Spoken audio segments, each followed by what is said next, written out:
Tasty and healthy একটা fruit, খেতে যেমন অনেক মজা, বানানো অতি সোজা। চিকেন আলুর চপ। তো সম্পূর্ণ থাকবে ভিডিওতে। আর কিছু শপিং করার ছিল, তাও করে নিয়েছি। আসসালামু আলাইকুম, কেমন আছেন সবাই? আশা করি সবাই অনেক অনেক ভালো আছেন। আলহামদুলিল্লাহ, আমরাও ভালো আছি। চিকেন আলুর চপ বানানোর জন্য আমি এখানে চিকেন নিয়ে নিয়েছি। তো এটাতে সব কিছু অ্যাড করা আছে। জারিফের জন্য ম্যারিনেট করে ফ্রিজে রেখে দিয়েছিলাম।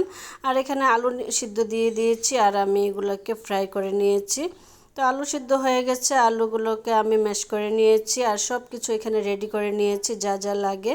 তো এখানে মাংসগুলোকে আমি টুকরো করে নিয়েছি, বেশি একটা ম্যাশ করি নাই, তো একটু কামড় না পড়লে তো ভালো লাগে না। আমি এখন একটা মিক্সিং বলে সব কিছু মিক্স করে নিব। তো আলুগুলো দিয়ে মাংসগুলো দিয়ে দিয়েছি, কাঁচামরিচ, পেঁয়াজ বেরেস্তা। এটা একটা ম্যাজিক মশলা। তো এই মশলাটাতে সব কিছু দেওয়া আছে, গরম মশলা। তো এটা আমার বড় বোন দিয়েছে। এটা দিলে, যে কোনো খাবারে দিলে খাবারের স্বাদ দ্বিগুণ বেড়ে যায়।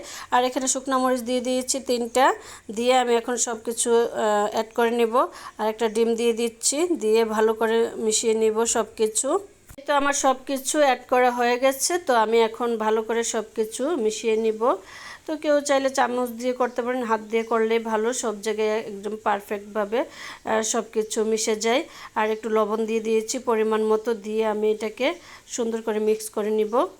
তো মিক্স করা হয়ে গেছে। আমি এখন এই কাটলেটগুলোকে একটা শেপ দিয়ে নিব। তো যার যেমন ইচ্ছা শেপ যার যার রুচি মতো দিয়ে নিতে পারেন, লম্বা, গোল, চ্যাপ্টা। তো যেইভাবে খুশি সেভাবে করে নেওয়া যায়। তো আমি গোলভাবে করে নিচ্ছি, আর কিছু লম্বা করে করে নিয়েছি। তো এইভাবে সবগুলো কাটলেট আমি বানিয়ে নিয়েছি। তো আমি গোল আর লম্বা শেপ করে নিয়েছি কাটলেটগুলো। তো আমার সবগুলো বানানো হয়ে গেছে। তো আমি এখন একটা ডিম ফেটিয়ে নিব একটু লবণ দিয়ে।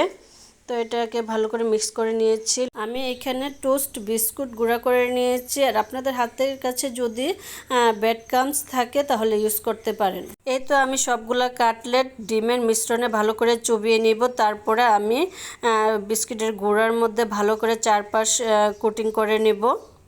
এইভাবে করে আমি সবগুলো কোটিং করে নিব। এই তো আমার সবগুলা কাটলেট কোটিং করা হয়ে গেছে। তো আমার কাটলেটগুলো রেডি, এখন আমি ভাজতে চলে যাব। এই তো আমি চুলায় একটি প্যান বসিয়ে দিয়েছি, আর প্যান গরম হয়ে গেছে। তো আমি পরিমাণ মতো তেল দিয়ে দিয়েছি।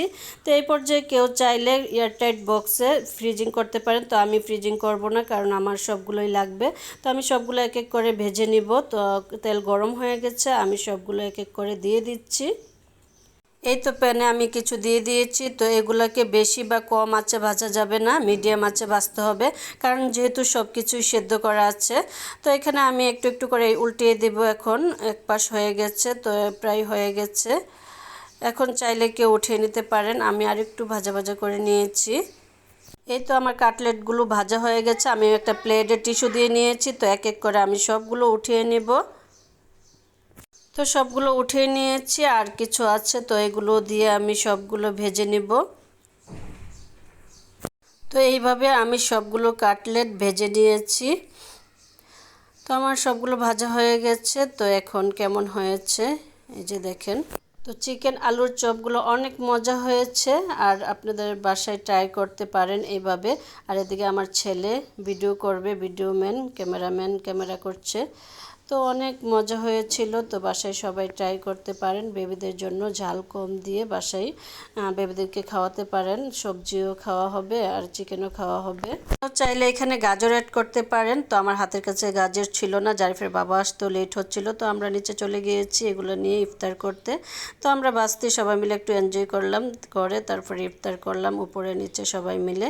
তো ইফতার করে উপরে চলে এসেছি, এসে জারিফের বাবার জন্য রেখেছিলাম, আর সব আবদার ছেলের বাবা আসলে।